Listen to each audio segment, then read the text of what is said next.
English നന്നായി സംസാരിക്കുന്നവരെ നിങ്ങൾ ശ്രദ്ധിച്ചിട്ടില്ലേ? അവർ കടിച്ചാൽ പൊട്ടാത്ത വാക്കുകളൊന്നുമല്ല സംസാരത്തിൽ ഉൾപ്പെടുത്തുന്നത്. പകരം ചെറിയ ചെറിയ എക്സ്പ്രഷൻസ് ആണ് ഉപയോഗിക്കുന്നത്. അത് കേൾക്കുമ്പോൾ നമുക്ക് തോന്നും ഇവർ വളരെ നാച്ചുറലായിട്ട് കോൺഫിഡൻ്റ് ആയിട്ട് സംസാരിക്കുന്നല്ലോ എന്ന്. ഇതുപോലെ ഇംഗ്ലീഷ് സംസാരിക്കാനായിട്ട് ഇംഗ്ലീഷിൻ്റെ നാച്ചുറൽ ഒരു ഫ്ലോ കൂട്ടുന്നതിന് വേണ്ടിയിട്ട് നമുക്ക് കുറച്ച് എക്സ്പ്രഷൻസ് അതൊന്ന് നോക്കിയാലോ. For example, actually, in fact, by the by പോലുള്ളവ. ഞാനൊരു ഉദാഹരണം പറയും. I was busy yesterday. ഞാൻ ഇന്നലെ ബിസി ആയിരുന്നു. Actually I was busy yesterday എന്ന് പറയുമ്പോൾ ഒരു നാച്ചുറൽ ഫീലിംഗ് നിങ്ങൾക്കിതിൽ തോന്നുന്നില്ലേ? അപ്പം ഇതുപോലെയുള്ള എക്സ്പ്രഷൻസ് ആണ് നമ്മളൊന്ന് നോക്കാൻ പോകുന്നത്. എന്നെ ആദ്യമായിട്ട് കാണുന്നവരാണെങ്കിൽ ഞാൻ അജിത ശിവറാം. എല്ലാവർക്കും അജിത സിമ്പിൾ ഇംഗ്ലീഷിലേക്ക് സ്വാഗതം. പോകാം ക്ലാസ്സിലേക്ക്. നമ്മുടെ ആദ്യത്തെ എക്സ്പ്രഷൻ എന്താണെന്നറിയോ? I see.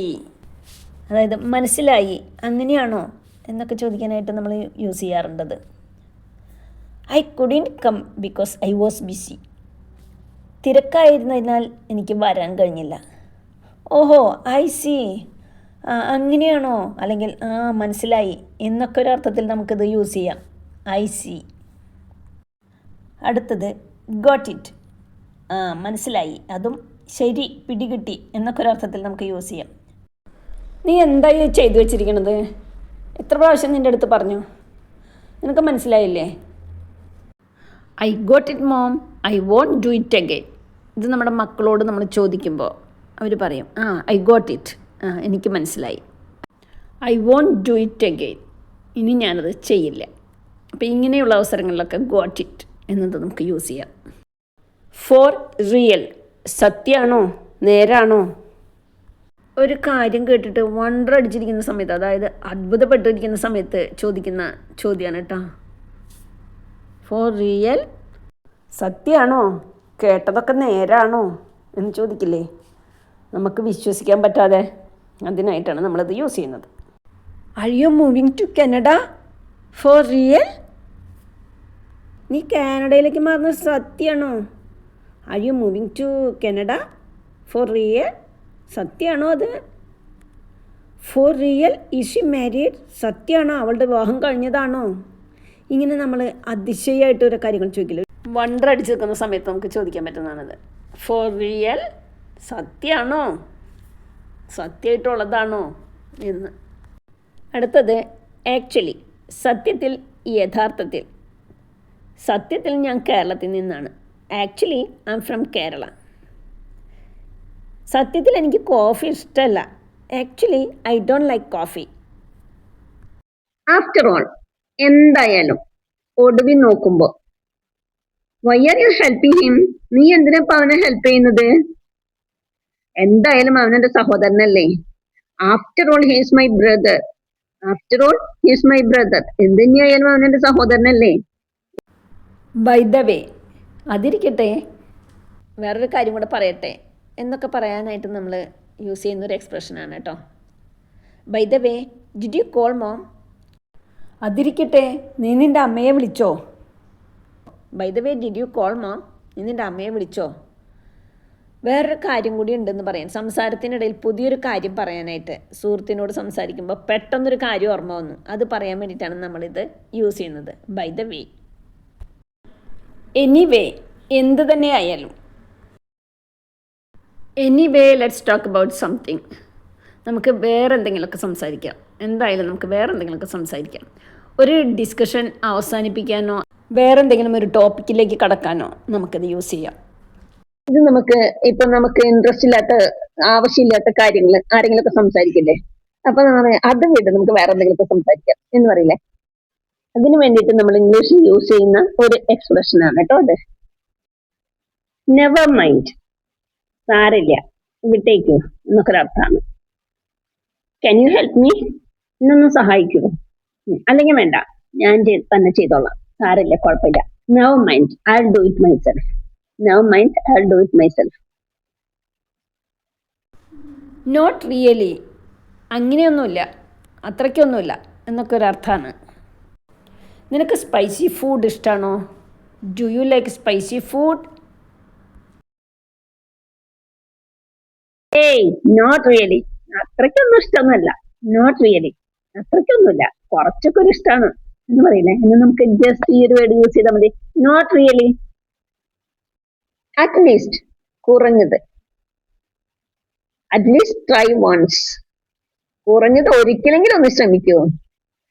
അത് കുറഞ്ഞത് എന്ന് പറയാനായിട്ട് നമുക്ക് അറ്റ്ലീസ്റ്റ്, ഒന്നും ചെയ്യാതിരിക്കുന്നതിൽ ഭേദമല്ലേ, ഒന്ന് ശ്രമിക്കൂ, ഒരു പ്രാവശ്യമെങ്കിലും, കുറഞ്ഞത് ഒരു പ്രാവശ്യമെങ്കിലും ഒന്ന് ശ്രമിക്കൂ എന്ന് പറയില്ലേ, അതിന് വേണ്ടിയിട്ട് നമുക്കത് യൂസ് ചെയ്യാം. അറ്റ്ലീസ്റ്റ്. ഐ ഗസ്, എനിക്ക് തോന്നുന്നു. ഐ ഗസ് ഹീസ് ബിസി, അവൻ തിരക്കിലാന്ന് തോന്നുന്നു. സഡൻലി, പെട്ടെന്ന്. Suddenly the lights went off, പെട്ടെന്ന് ലൈറ്റ് പോയി. Suddenly the lights went off, പെട്ടെന്ന് ലൈറ്റ് പോയി.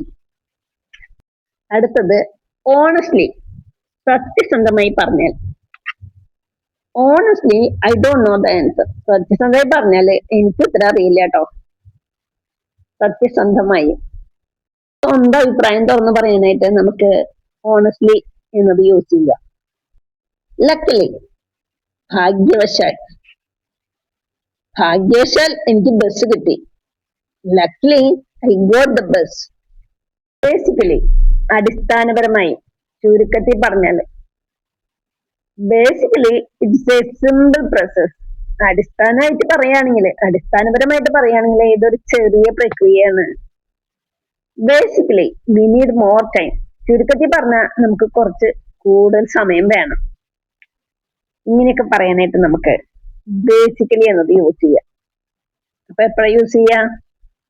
അടിസ്ഥാനപരമായി, ചുരുക്കി പറഞ്ഞാൽ എന്നൊക്കെ പറയുന്നതിനാണ് ബേസിക്കലി എന്നത് നമ്മൾ യൂസ് ചെയ്യുന്നത്. ടു ബി ഓണസ്റ്റ് എന്ന് പറഞ്ഞാൽ എന്താണ്? തുറന്ന് പറഞ്ഞാൽ, മടിയില്ലാതെ കാര്യങ്ങൾ സത്യസന്ധമായിട്ട് തുറന്ന് പറയുന്ന സമയത്ത്. To be honest I don't agree with you, സത്യസന്ധമായി പറഞ്ഞാൽ ഞാൻ നിന്നോട് യോജിക്കുന്നില്ല. ഓഫ് കോഴ്സ്, തീർച്ചയായും. ക്യാൻ യു ഹെൽപ്പ് മീ, എന്നെ സഹായിക്കാമോ? ഓഫ് കോഴ്സ്, തീർച്ചയായും നിന്നെ സഹായിക്കാം. ഇത് നമുക്ക് ഓഫ് കോഴ്സ് എന്ന് മാത്രം പറഞ്ഞാൽ മതിയാവും. യെസ് എന്ന് പറയുന്നതിന് പകരമായിട്ട് നമുക്ക് ഇങ്ങനെ നാച്ചുറലായിട്ട് പറയാം, ഓഫ് കോഴ്സ്, തീർച്ചയായും. അടുത്ത ഒരു എക്സ്പ്രഷനാണ് വാട്ട് എവർ, എന്തെങ്കിലും ആവട്ടെ, എന്തായാലും. Do what ever you want, നിനക്ക് ഇഷ്ടമുള്ളത് എന്താണെന്ന് വെച്ചാൽ ചെയ്യേ, പറയില്ലേ നമ്മൾ? Do what ever you want, എന്താണെന്ന് വെച്ചാൽ ചെയ്യൂ, നിനക്ക് ഇഷ്ടമുള്ളത് എന്താണെന്ന് വെച്ചാൽ ചെയ്യൂ. അടുത്ത ഒരു എക്സ്പ്രഷനാണ് വാട്ട് ഇഫ്, അങ്ങനെ സംഭവിച്ചാൽ എന്ത് ചെയ്യും എന്നൊരർത്ഥമാണ് കേട്ടോ.